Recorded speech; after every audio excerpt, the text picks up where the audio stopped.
Machiegni kendo nya kwarmogi Jodak ma Buruburu mayudore e kaunti ma Nairobi koro ng'anyo ka gigolo ywak ewi okang' mar gero kar luoko geche e lowo mane owene loso apaya e alworano. Ka koro kar luoko geche no en achiel kuom kuonde mane ogere lowo mar apaya, kendo koro gidwaro sirikal mochung' ne kaunti mondo odonji e wachno kendo chunge gedo madhi nyime mag ute mopogore opogore e lowono ma osegeng'o kendo chungo dongruok e alworano.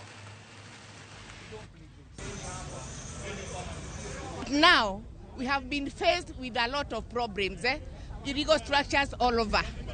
Now our houses, our houses are going down. Our environment is not conducive for us. So now what we are asking here is whoever who does this, if from the government, even from the county, we are condemning this on a very serious note. We have come here. As you can see, the residents of Buruburu are not happy. When you see what has been done, they have made very huge structures. You can see tanks under the power line. You can see big structures, and this is illegal. They have not consulted anybody. There is no approval.